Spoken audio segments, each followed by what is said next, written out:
So hello बच्चों, start करने वाले हैं आज की धमाकेदार वीडियो। बेंजीन खत्म कर देंगे भाई आज हाइड्रोकार्बन में। देखो बहुत इंपॉर्टेंट सीरीज चल रही है बुलेट ट्रेन भाई, लाइव बिल्कुल सही चलती जा रही है, सब कोई दिक्कत वाली बात है नहीं। ठीक है, तो बिल्कुल बुलेट ट्रेन में भैया सीट आपकी बुक है, फटाफट बैठो और आगे चल रहे हैं। आज का टॉपिक हमारा हाइड्रोकार्बन का बेंजीन है। आज के बाद ये चैप्टर खत्म हो जाएगा, पीवाईक्यू लगाएंगे और उसके बाद टाटा बाय बाय। उसके बाद अपना 12th क्लास का सिलेबस स्टार्ट करने वाले हैं। तो आज 11th क्लास वाइज चैप्टर की आखिरी वीडियो है फॉर टॉपिक वाइज। बस एक और वीडियो आनी है, that is PYQ of hydrocarbon. ठीक है, तो भैया स्टार्ट कर रहे हैं हम एक वीडियो को जिसका नाम है हाइड्रोकार्बन, और बेंजीन पढ़ने वाले हैं हम हाइड्रोकार्बन में आज। तो स्टार्ट कर रहे हैं वीडियो को। सबसे पहले क्या कहता है? सबसे पहले कहता है बेंजीन। देखो बेंजीन क्या होता है बच्चों, एक एरोमेटिक कंपाउंड होता है। क्या होता है? एक एरोमेटिक कंपाउंड। अब एरोमेटिक कंपाउंड कैसे होता है, कैसे होता है, ध्यान से सुनना। मैं तुम लोगों को जरा सा एरोमेटिक के बारे में बता देता हूं।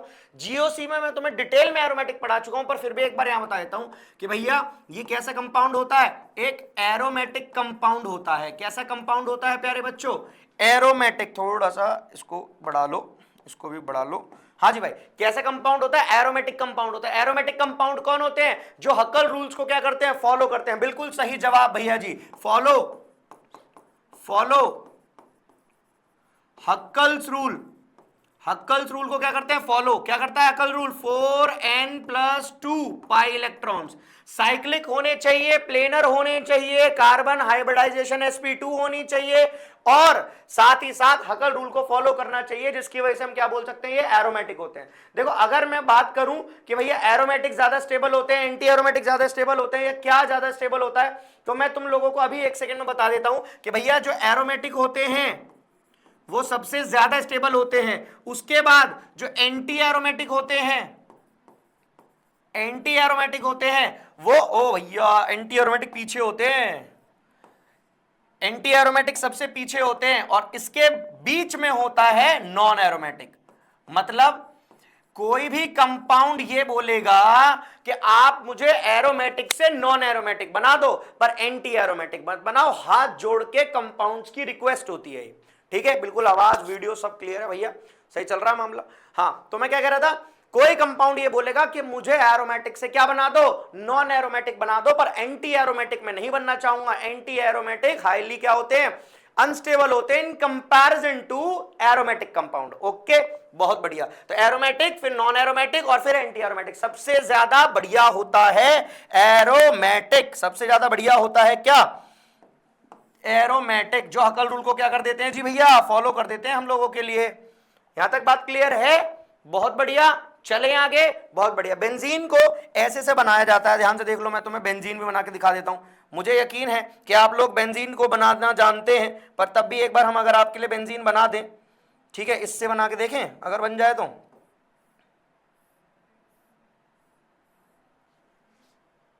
तेरा वाला भाई बेकार है ये ऐसे बनाओ, देसी बढ़िया अपना।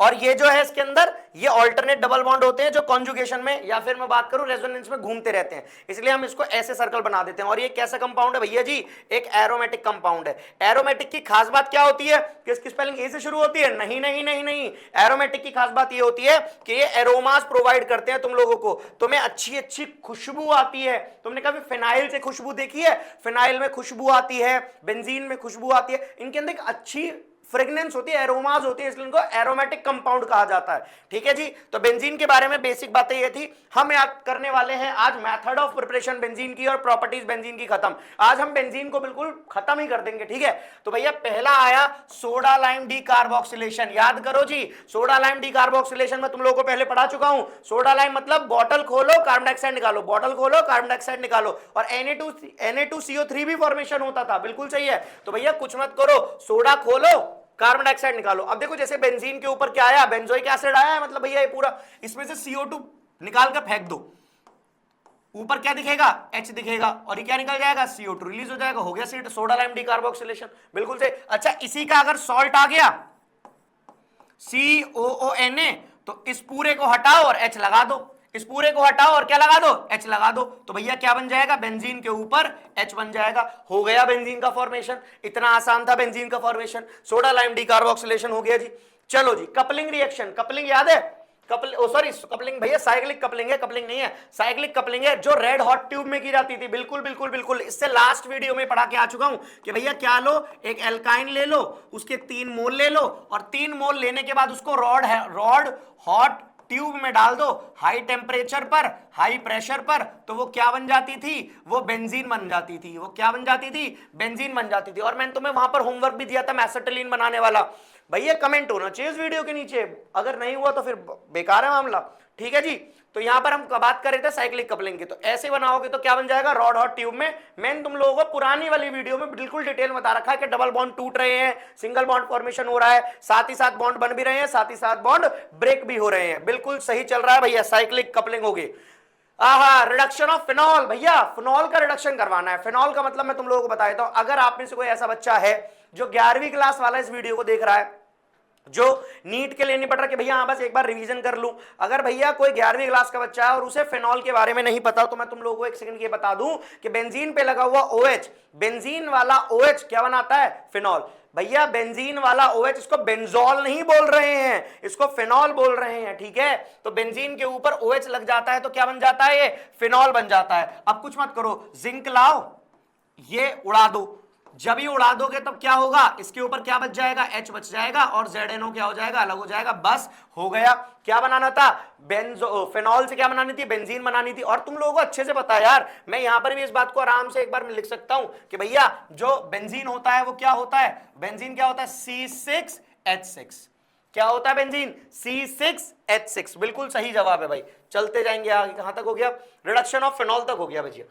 क्लियर है, रिडक्शन ऑफ फिनॉल, फिनॉल की रिडक्शन करा दी है, Zn लाए हैं, O से रिएक्शन करा दिया है, ZnO को लेकर चला गया है, और क्या बच गया है, H बच गया है, जिसके लिए हमने क्या बोल दिया है कि ये क्या बन चुका है, एक बेंजीन बन चुका है। क्या बन चुका है, बेंजीन, जो कि एक एरोमेटिक कंपाउंड है, जिसका फॉर्मूला C6H6 है। Is it clear to all, होना चाहिए भैया, चाहिए, सही है यहां तक बात। चले आगे, चलो जी, चलो जी, बहुत ही बढ़िया, अच्छा चल रहा भाई, ये बढ़िया है। देखो कितना सारा तामझाम लिखा हुआ आ गया, सब डिटेल में समझाता हूं, आराम समझते जाना। इलेक्ट्रोफिलिक सब्स्टिट्यूशन रिएक्शन पढ़ रहे हैं, पहले तो ये समझ लो, पहले तो ये समझ लो कि पढ़ क्या रहे हैं, इलेक्ट्रोफिलिक सब्स्टिट्यूशन पढ़ रहे हैं। भैया अब हमें यह भी समझा दो कि इलेक्ट्रोफिलिक सब्स्टिट्यूशन होता क्या है। इलेक्ट्रोफाइल आएगा, हाइड्रोजन की जगह सब्स्टिट्यूट हो जाएगा। इलेक्ट्रोफाइल आएगा, हाइड्रोजन होगा, उसकी जगह सब्स्टिट्यूट हो जाएगा, हाइड्रोजन चला जाएगा, इलेक्ट्रोफाइल लग जाएगा, इलेक्ट्रोफिलिक सब्स्टिट्यूशन रिएक्शन हो जाएगी। समझ में आ रही है, हाइड्रोजन जाएगा, इलेक्ट्रोफाइल आएगा, रिएक्शन हो जाएगा, मजा आ जाएगा। देखो अगर मैं जनरल लिख दूं इस बात को तो ऐसा होगा, जैसे एक बेंजीन है, बड़ा सा बेंजीन बनाएंगे, एक बेंजीन है, अरे भैया एक बेंजीन है ऐसा, इसके ऊपर H बना हुआ है, ठीक है। एक क्या करेगा, एक इलेक्ट्रोफाइल आएगा और इलेक्ट्रोफाइल इस पर अटैक कर, मतलब ये देखो, अब मैं अटैकिंग तुम लोगों को आराम समझाऊंगा, मैं बता रहा हूं, ये इसको रिप्लेस कर देगा और क्या हो जाएगा, इलेक्ट्रोफाइल आकर जुड़ जाएगा और H पॉजिटिव क्या हो जाएगा, अलग। ये H पॉजिटिव सब में अलग हो जाता है, एक्सेप्शन सल्फोनेशन में। सल्फोनेशन में अलग नहीं होता है, सल्फोनेशन में अपने आप सल्फोनेश जो होता है, SO3 आयन जो होता है ना, इसे भी पकड़ के रख लेता है, ठीक है। तो सल्फोनेशन का एक्सेप्शन है, बाकी सब में क्या करता है, इलेक्ट्रोफाइल हट जाता है, मतलब H हट जाता है और इलेक्ट्रोफाइल आकर जुड़ जाता है। अब इलेक्ट्रोफाइल कौन कौन से कहां से आते हैं वो समझ लो। जैसे पहला है नाइट्रेशन, पहला है नाइट्रेशन। नाइट्रेशन किससे मिलेगा, कॉन्सेंट्रेटेड एसिड से मिलेगा। अब तुम्हें पता है H2SO4 एक स्ट्रॉन्ग एसिड होता है इन कंपैरिजन टू HNO3। तो HNO3 जो होता है वो कुछ देर के लिए यहां पर काम करता है लुईस बेस की तरह। अगर तुम HNO3 को तोड़ोगे तो मिलेगा OH नेगेटिव और NO2 पॉजिटिव। देखो मैं बता देता हूं तोड़कर, इसमें देखो ये मिल रहा है तुम लोगों को, कैसे मिला, HNO3 को मैं ऐसे लिख रहा हूं, OHNO2, ये नेगेटिव तोड़ लो, ये पॉजिटिव तोड़ लो। HNO3 से तोड़ा है, ये नेगेटिव तोड़ो, ये पॉजिटिव तोड़ो, ये क्या हो जाएगा तुम्हारा, इलेक्ट्रोफाइल। क्या हो जाएगा, ये इलेक्ट्रोफाइल। अब इलेक्ट्रोफाइल आएगा और ये निकलकर चला जाएगा। जैसे मैं तुम लोगों को इसकी एक रिएक्शन समझाऊं तो तुम लोगों को कुछ इस प्रकार समझाऊंगा, ध्यान से समझना। ये बेंजीन है, ठीक है, इसके एक काम करो, बेंजीन की जगह ना पीएच लिख देता हूं, फिनाइल हो जाएगा ना, तो फिर बार बार बेंजीन नहीं बनाना पड़ेगा और टेढ़ा बनता है, टाइम फूकता है। क्या लिखा था भैया, बेंजीन के साथ H जुड़ा हुआ था, सही है। यहां पर मैंने क्या लाया, कॉन्सेंट्रेटेड H2SO4 और HNO3, और मैंने तुम्हें क्या बताया, OHNO2, इसको पॉजिटिव मानो, इसको नेगेटिव मानो। अब ये इससे बॉन्ड टूटेगा तो इलेक्ट्रॉन रखेगा ये पॉजिटिव, ये क्या करेगा, इसके साथ जुड़ेगा, और जब जुड़ेगा तो ऐसा दिखेगा, देखो फिनाइल, उसके बाद ये इसके साथ जुड़ेगा OH पॉजिटिव। भैया सॉरी भाई, पॉजिटिव नहीं, ये दोनों वाटर जुड़ेंगे, इसको निकाल ही दो इसमें से, देखो क्या होगा, कुछ नहीं होगा, पॉजिटिव नहीं आएगा भैया। क्या कह रहे थे, इसको हटा देते हैं, देखो ये हटा दिया, हाँ जी भाई, इसको इसके मैकेनिज्म एक साथ ही समझा दूंगा सबकी, बार बार एक टाइम में नहीं फोड़ूंगा। क्या कंडीशन है, ये आएगा, इस पर लगेगा, वाटर निकल के अलग चला जाएगा, और ये इलेक्ट्रोफाइल आकर इसके आगे जुड़ जाएगा, तो क्या जुड़ जाएगा, NO2 जुड़ जाएगा। क्या जुड़ जाएगा, NO2 जुड़ जाएगा। बात समझ में आ गई, NO2 जुड़ जाएगा, H निकल कर जाएगा और जुड़ जाएगा। अभी बताऊंगा कि एक्चुअल में कौन सा पाई बॉन्ड इस पर अटैक कर रहा है, ठीक है। अभी सबकी प्रिपरेशन एक साथ समझा दूंगा, ये मैंने पहला तुम लोगों को नाइट्रेशन का एग्जांपल दे दिया। दूसरा क्या है, देखो आराम से, हेलोजिनेशन। हेलोजिनेशन में क्या आएगा, एक X पॉजिटिव आएगा, H हटेगा, X पॉजिटिव आ जाएगा, देखो यहां लगा रहे हैं। दूसरी रिएक्शन के लिए क्या कर रहे हैं, PH है, H आएगा, किसके कर रहे हैं, X2 करा रहे हैं, साथ साथ एनहाइड्रस AlX3 करा रहे हैं, ये निकल कर जाएगा, इससे X पॉजिटिव बनेगा, X पॉजिटिव जो होगा वो इससे रिएक्ट करेगा तो क्या बनाएगा, PHX बनाएगा। H हट रहा है, बार बार देखो यहां पर भी लिख रहा हूं H पॉजिटिव अलग, मैंने यहां O से जोड़ा ही नहीं, वाटर बना लो वैसे तो तुम, जैसे मैं भी कह रहा था ना, वाटर तो वो निकाल देते हम, फिर उसके बाद बच जाता, तो हम वो नहीं कर रहे हैं अभी हम वो नहीं कर रहे हैं, बस मैं तुम्हें समझा रहा हूं, वो बच गया। क्योंकि देखो मैं यहाँ पे वाटर फॉर्मेशन इसलिए नहीं पढ़ा क्योंकि इलेक्ट्रोफिलिक सब्स्टिट्यूशन रिएक्शन पढ़ा रहा हूँ, मैं वहां पढ़ाने तो वाला था, फिर मैंने रोक लिया, मैंने कहा भैया अभी नहीं, क्योंकि इलेक्ट्रोफिलिक पढ़ा रहे हैं कि इसको रिप्लेस करके ये आ जाएगा, इसको रिप्लेस करके क्या आ जाएगा, X आ जाएगा, और H पॉजिटिव अलग हो जाएगा। अब देखो तुम देखो ना, ये इसके साथ हो गया, ये H अलग हो गया, ये OH नेगेटिव है, ये दोनों मिलकर तो वाटर बना ही लेंगे, ठीक है, पर मैं यहाँ वो समझा ही नहीं रहा हूँ, वो कॉन्सेप्ट ही नहीं है समझाने का, ठीक है। आगे हेलोजिनेशन हो गया। सल्फोनेशन क्या बताया था, सल्फोनेशन में एक एग्जांपल होता है, सल्फोनेशन में एक एक्सेप्शन होता है जिसमें SO3 आता है और वो H को भी जाने नहीं देता।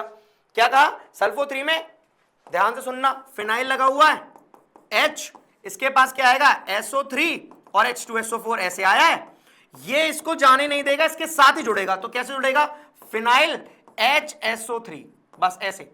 और या फिर तुम इसको ऐसे भी लिख सकते हो कि SO3H, SO3H, ऐसे ज्यादा सुंदर लगेगा।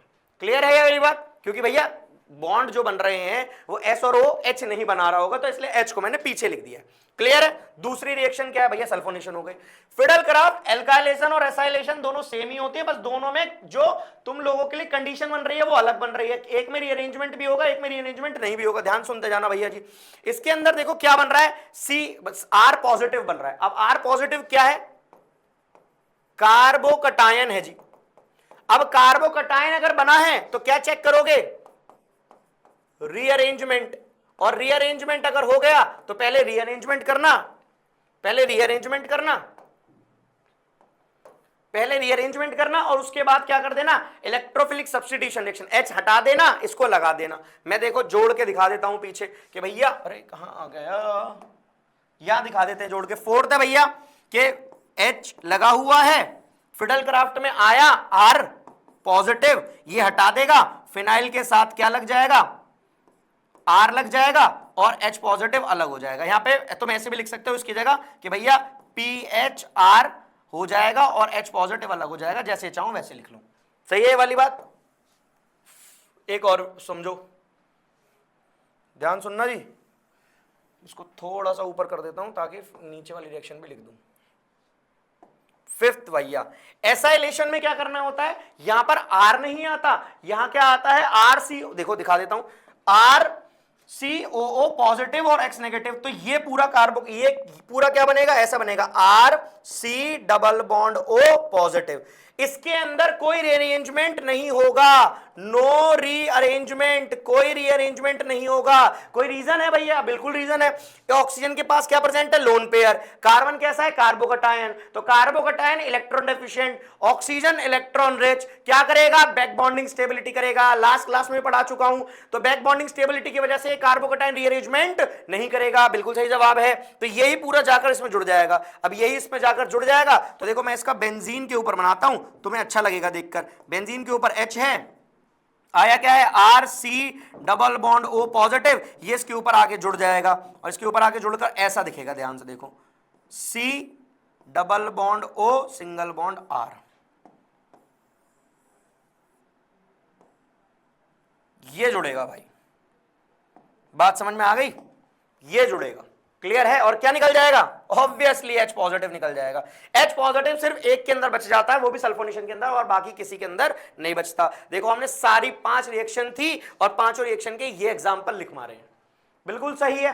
किसी भी बच्चे को किसी भी प्रकार की कोई भी दिक्कत है तो प्लीज बताओ, कमेंट कर दो, जो भी हो, भैया स्लो पढ़ाओ, भैया तेज पढ़ाओ, कैसे पढ़ाना बिल्कुल बता दो भाई, कि हाँ जरूरी है भाई, टाइम है नहीं है अब ज्यादा।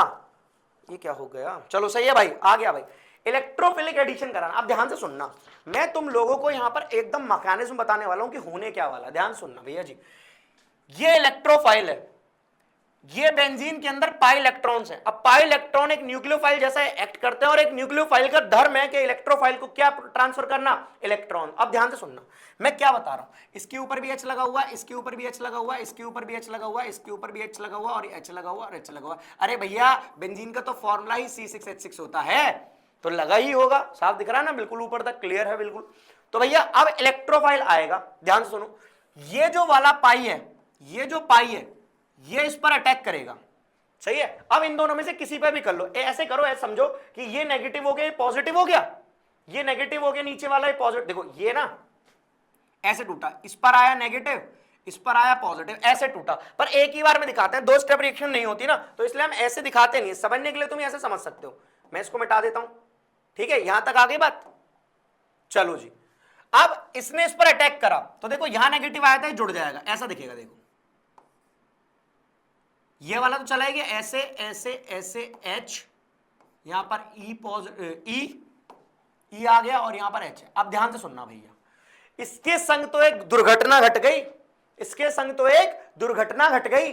क्या बोला था, पहली स्लाइड में आओ, पहली स्लाइड में आओ, पहली स्लाइड में आओ, क्या था भैया पहली स्लाइड में, कि भैया सबसे इंपॉर्टेंट एरोमेटिक, उसके बाद नॉन एरोमेटिक और फिर एंटी एरोमेटिक। एक एरोमेटिक कंपाउंड क्या बोलेगा, मुझे आप नॉन एरोमेटिक बना दो पर एंटी एरोमेटिक में नहीं बनूंगा। और देखो यहां पर इस बेचारे के संग क्या हुआ, कितनी दुर्घटना हुई है इसके साथ, ये एंटी एरोमेटिक बन गया। कैसे दिख रहा है, देखो ये क्या हो गया, sp3, और sp3 प्लेनर नहीं होता, टेट्राहेड्रल ज्योमेट्री होती है ना भैया, तो ये sp3 क्या नहीं होता, बिल्कुल भी नहीं होता। कौन नहीं होता, प्लेनर नहीं होता। अब ये प्लेनर समझ में आ रही है, प्लेनर नहीं है, इसका मतलब ये क्या बन चुका है, एरोमेटिक कंपाउंड था, एरोमेटिक कंपाउंड था, क्या बन चुका है, एंटी एरोमेटिक फॉर्मेशन हो गई है।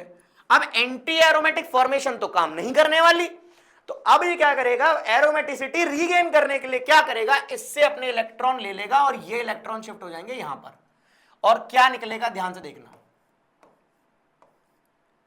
ये शिफ्ट होगा यहां पर, वापस बॉन्ड एज इट इज आ गया, यहां पर आ गया, यहां पर आ गया, पहले से ही इसके पास H था, यहां पर एज इट इज लगा दिया, ये H निकल के चला गया है, यहां पर E आ चुका है और H पॉजिटिव क्या हो गया, अलग हो गया। बस यही तो काम है, बस यही तो काम है, बस यही तो बनाना था, यही तो था, यही तो कंडीशन है, सबसे इंपॉर्टेंट है ये, सबसे इंपॉर्टेंट। अगर मैं इसको ऐसे लिख दूं ना, इसको मैं ऐसे लिख दूं,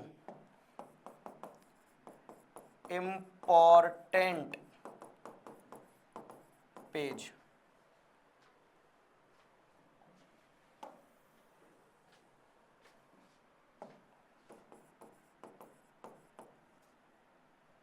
कहां चला जाता है,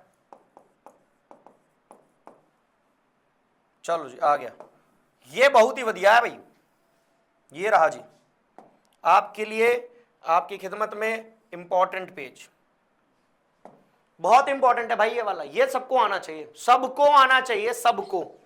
चलो जी, ओपी डायरेक्टिंग भैया ये अच्छा है। ओपी डायरेक्टिंग क्या होता है, ऑर्थो पैरा डायरेक्टिंग। अच्छा तुम लोगों को ये वाली बात तो कंफर्म पता होगी, ये वाली बात तो तुम लोगों को कंफर्म पता होगी कि एक बेंजीन में इसके रिस्पेक्ट में मैं बात करूं तो ये होता है OMP, और ये भी क्या होता है OMP। तुमने ओ माई गॉड सुना है, ओ माई गॉड, ओ माई गॉड, OMG, ये OMG नहीं, ये है OMP, ओ माई प्रभु, सही है, oh my Prabhu, OMP, ortho Meta para, सही है यहां तक बात, बहुत बढ़िया। अब ऑर्थो मेटा पैरा में हम बात करने वाले हैं पॉजिटिव एम, देखो जो पॉजिटिव एम होता है ना बच्चों, जो पॉजिटिव एम होता है वो ऑर्थो पैरा डायरेक्टिंग होता है। मतलब जो पॉजिटिव एम अगर ग्रुप लगे हुए हैं, जैसे मान लो OH लगा हुआ है, NH2 लगा हुआ है, COR लगा हुआ है, अगर ये ऐसे ग्रुप लगे हुए हैं, अभी बताऊंगा उसका हेलोजन का कंडीशन क्या है, अगर ऐसे ग्रुप लगे हुए हैं तो इस बात की ध्यानपूर्वक आपको पुष्टि करनी है कि जो भी लगा हुआ है वो ऑर्थो पैरा डायरेक्टिंग है। कैसा है? ऑर्थो पैरा डायरेक्टिंग है। बिल्कुल सही जवाब। कैसा है? Ortho para. भाई समझ में आ रहा है? समझ में आ रहा है? ऑर्थो पैरा डायरेक्टिंग है। ध्यान से देखो कैसे। मैं तुम लोगों को ये तो मिटा दूं, ये तो मिटा दूं। सुनना जी, मान लो मैंने बेंजीन के ऊपर ऐसे था, ऐसे ऐसे ऐसे था, और मान लो मैंने OH लगा दिया। अब OH का क्या धर्म है भैया जी बताओ? OH के पास लोन पेयर है, यहां ट्रांसफर करेगा लोन पेयर, और लोन पेयर कन्वर्ट हो जाएगा बॉन्ड पेयर में। तो देखो कैसा दिखेगा, ये कन्वर्ट हो गया बॉन्ड पेयर में, नेगेटिव डबल बॉन्ड OH, जो बॉन्ड नहीं छिड़े उनको एज इट इज रखो। फिर ये कन्वर्ट होगा लोन पेयर बॉन्ड पेयर में, बॉन्ड पेयर लोन पेयर में। तो देखो कैसा दिखेगा,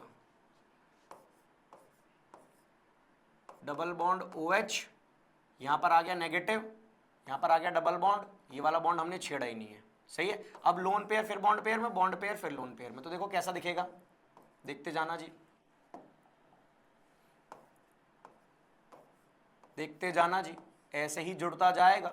ये यहां पे जुड़ेगा, ये यहां पर आ गया नेगेटिव, और ये यहां पर क्या है, डबल बॉन्ड OH। सही है। अब दोबारा आगे फर्दर रिएक्शन होगी, ये कन्वर्ट होगा यहां पर और ये कन्वर्ट होगा यहां पर। तो इसका मतलब अब यहां बॉन्ड है और OH है, और लोन पेयर इसके पास वापस है। तो ये क्या हो रहा है, रेजोनेंस हो रहा है। अब रेजोनेंस में ध्यान से सुनना, ये जो पॉजिटिव M ग्रुप लगा हुआ है, ये नेगेटिव चार्ज कहां छोड़ के जा रहा है, ऑर्थो पर और पैरा पर। देखो ऑर्थो पर, पैरा पर, ऑर्थो पर, इसलिए ये कैसे होते हैं, ऑर्थो पैरा डायरेक्टिंग होते हैं। बात समझ में आ गई? ये जो हेलोजन होते हैं ना बच्चों, ध्यान से सुनना, एनसीईआरटी में भी लिखी हुई है बात, मेंशन्ड है बहुत अच्छे से। जो हेलोजन होते हैं ना, ये ऑर्थो पैरा डायरेक्टिंग तो होते हैं, पर ये डीएक्टिवेटिंग होते हैं। कैसे होते हैं? Deactivating OP director. OP directing में कैसे होते हैं, डीएक्टिवेट। भैया ऑर्थो पैरा पे आएगा, नो डाउट ऑर्थो पैरा पे आएगा, पर ये ज्यादा इलेक्ट्रॉन पुल करके रखते, खींच के रखते हैं इन कंपैरिजन टू देने के। जैसे समझना, अगर मैं बात कहूं कि कोई चीज ऑर्थो पैरा पर आनी है, कोई चीज ऑर्थो पैरा पर आनी है, तो अगर मैं रिएक्टिविटी की बात करूं, रेट ऑफ रिएक्शन की बात करूं, तो ध्यान सुनना, OH, बेंजीन और क्लोरीन। तो रेट ऑफ रिएक्शन सबसे पहले होगी एक्टिवेटिंग ग्रुप की, फिर बेंजीन की, और फिर किसकी होगी, deactivating. Deactivating ortho para directing मतलब हेलोजन जैसी चीज होगी। तो हेलोजन की रेट ऑफ रिएक्शन क्या होती है, सबसे कम, क्योंकि देखो इलेक्ट्रॉन देते तो हैं पर उससे ज्यादा इलेक्ट्रॉन से खींचते हैं। मतलब ये आई इफेक्ट भी बहुत ज्यादा शो कर रहे हैं। इसका एम इफेक्ट ज्यादा होता है लेकिन इसका आई इफेक्ट ज्यादा होता है, इसलिए हम यहां पर ये वाली बात करते हैं। तो पॉजिटिव एम समझ में आया। उसके बाद मेटा डायरेक्टिंग। देखो वैसे मेटा डायरेक्टिंग कोई चीज होती नहीं है, मेटा डायरेक्टिंग कुछ होता नहीं है, पर यार एक बात बताओ, अगर मान लो जैसे एक चीज है कि भैया मैं ना राजमा चावल डायरेक्टिंग हूं, मुझे राजमा चावल मुझे बहुत पसंद है, तो राजमा चावल जैसे मिलेंगे, मैं भूखा हूं, प्यासा हूं या ना हूं, पेट भरा हुआ, तब भी मैं राजमा चावल पे कूद पड़ूंगा। लेकिन अगर मान लो भूखा हूं और राजमा चावल नहीं मिल पा रहे, फिर तो जो अवेलेबल होगा मैं खाऊंगा ना। सिमिलरली ऑर्थो पैरा डायरेक्टिंग वाले केस के बाद मेटा डायरेक्टिंग आता है। जो ऑर्थो पैरा डायरेक्ट नहीं कर पाते, जो ऑर्थो पैरा डायरेक्ट नहीं कर पाते, उनके पास क्या होगा, ऑर्थो पैरा की जगह क्या जाएगा, फिर वो मेटा पर जाना प्रेफर करते हैं, क्योंकि ऑर्थो पैरा पर उनके लिए रिपल्शन जो होता है वो हाई हो जाता है। इलेक्ट्रोफाइल ऐड कराने वाला हूं, ध्यान से सुनना। एक ऐसा ग्रुप लगा हुआ है, NO2 पॉजिटिव जैसा ग्रुप लगा हुआ है, ठीक है, ऐसे ऐसे ऐसा लगा हुआ है, तो इलेक्ट्रॉन खींच रहे हैं ऊपर, इलेक्ट्रॉन क्या हो रहे हैं, खींच रहे हैं। तो यहां पर कैसा चार्ज आएगा, पॉजिटिव, यहां पर कैसा चार्ज आएगा, पॉजिटिव, यहां पर कैसा चार्ज आएगा, पॉजिटिव। तो अगर कोई इलेक्ट्रोफाइल आता है तो वो यहां पर जा नहीं पाएगा, तो वो कहां जाएगा बेचारा, मेटा पर जाना पसंद करेगा, इसलिए इनको मेटा डायरेक्टिंग बोलते हैं। बस, वैसे कोई मेटा डायरेक्टिंग नाम की कोई चीज होती ही नहीं है। मतलब ऐसा नहीं कि भैया आप कैसे बोल सकते हो, एनसीईआरटी में तो लिखा है। भाई अपना अपना तरीका है, तुम्हें जैसे याद रखना करो, मैंने तो ऐसे याद रख रखा है। और तो पैरा डायरेक्टिंग तो होता है, मेटा डायरेक्टिंग कुछ होता नहीं है। मेटा डायरेक्टिंग इज मजबूरी भाई, मेटा डायरेक्टिंग इज कुछ नहीं, मजबूरी है। तो मजबूरी का नाम तो भाई मेटा डायरेक्टिंग है। ठीक है, तो इस तरीके से मेटा डायरेक्टिंग के हम क्वेश्चन सॉल्व करते हैं। जो अगर भैया देखो ये पॉजिटिव है, ये पॉजिटिव है, हाईली रिपल्शन होगा पॉजिटिव पॉजिटिव में, तो भैया रिपल्शन की जगह तो नहीं जाएगा, तो कहां जाएगा, मेटा पर जाएगा। Is it clear to all, is it clear to all, बहुत बढ़िया जी। चलो जी, चल भाई चल, अरे भैया एडिशन रिएक्शन आ गई है, हो गया भैया, वो क्लियर है यहां तक बात, बहुत बढ़िया। अच्छा एक चीज और बता दो कि मुझे, अगर तुम चलो ठीक है इतना ही, कोई दिक्कत नहीं है, होमवर्क आराम से अब पीवाईक्यू करेंगे एक बार। होमवर्क अब ये है, मैं होमवर्क देने वाला था, पर होमवर्क ये है कि भैया रिवाइज ही करना है, बाकी के पूरी वीडियोस देख कर आना, तभी पीवाईक्यू समझ में आएंगे। क्लियर है बात भैया। एडिशन रिएक्शन, एडिशन रिएक्शन कितनी बार पढ़ाओगे भाई, कितनी बार पढ़ाओगे भैया, 100 बार तो आपने पढ़ा ली, थक गए हम पढ़ पढ़ के। इसको तोड़ो HH दे दो, इसको तोड़ो HH दे दो, इसको तोड़ो HH दे दो, तो देखो क्या दिखेगा, सबकी जगह क्या पहुंच जाएगा, H H H H H H H। तो भैया देखो यहाँ पर C6H6 था, यहाँ C6H12 हो जाएगा, यहाँ पर भी H, यहाँ पर भी H, यहाँ पर भी H, यहाँ पर भी H, यहाँ पर भी H। अच्छा ये देखो एक एरोमेटिक कंपाउंड है, और यहाँ पर क्या आ गया, H H H H H H H H H H H H H, और ये क्या बन गया, एक एंटी, ओ नहीं नहीं नहीं भाई एंटी नहीं बना, नॉन बना, नॉन नॉन एरोमेटिक। अब नॉन एरोमेटिक बना, इसका मतलब समझ रहे हो, जबरदस्ती बना होगा, एरोमेटिक सबसे बढ़िया होता है। तो इसके लिए हम क्या करते हैं, ये जो रिएक्शन होती है ना बच्चों, ये हाई टेम्परेचर पर होती है और हाई प्रेशर पर भी होती है, प्रेशर भी हाई होता है, टेम्परेचर भी हाई होता है। समझ में आ रही है बात। ये इंसेक्टिसाइड होता है, DDT से बहुत बढ़िया होता है ये भैया, इंसेक्टिसाइड इस तरह से इसको यूज किया जाता है, याद है ना, इंसेक्टिसाइड, पेस्टिसाइड, वीडिसाइड, ये सब तुमने पढ़ रखा है बचपन में, EVS में, है ना। चलो जी, एडिशन ऑफ मतलब एडिशन रिएक्शन ऑफ हेलोजन, अरे भैया इसको उठाओ, हेलोजन दे दो, ये तोड़ो, हेलोजन पेल दो, यहाँ पर पेल दो हेलोजन, यहाँ पर भी पेल दो, यहाँ पर भी पेल दो, देखो कैसे दिखेगा, यहां पर आएगा Cl Cl Cl Cl Cl और Cl, और पहले से ही H तो थे, H H H H H H, तो इसका फॉर्मूला क्या बना, C6H6 Cl6। इसको पता है क्या कहा जाता है, ऐसे भी कहा जाता है गामा 666, ठीक है, गामा 666, इसको ऐसे भी कहा जाता है। और इसका एक और नाम होता है gamma BHC, benzene hexachloride, benzene hexachloride, ठीक है भैया, क्या नाम है इसका, बेंजीन हेक्साक्लोराइड। आ गई बात समझ में, एडिशन रिएक्शन ऑफ हेलोजन समझ में आया। अच्छा भैया खत्म भैया, तो यहां तक आखिरी था, मैं वही कहूं क्या आखिरी स्लाइड तो कुछ बची है, पता नहीं खत्म तो हो गया था। हाँ जी भाई क्या कह रहा था मैं, ये बन गया तुम लोगों का एडिशन ऑफ हेलोजन। भैया देखो एल्कीन और एल्काइन जो है, एल्केन और एल्कीन जो है वो है बड़ा सा, एल्काइन जो है छोटा और बेंजीन भी छोटा। तो ये क्योंकि इसमें से बहुत सारे रिएक्शन तो हम एल्केन एल्कीन में पढ़ चुके हैं, प्रॉपर्टीज पढ़ चुके हैं, इलेक्ट्रोफिलिक सब कुछ पढ़ चुके हैं, तो कंडीशन होती है कि ये बड़ा छोटा होता है। तो आज की वीडियो हम यहीं खत्म करते हैं।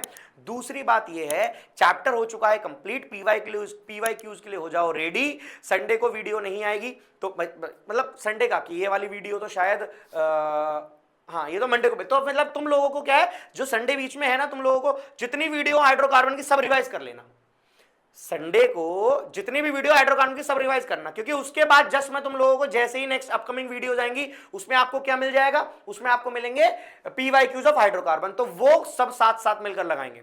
तो आज की क्लास में यही ओवर करता हूं। This is all for today, thank you so much, good bye, good night, okay bye बच्चों।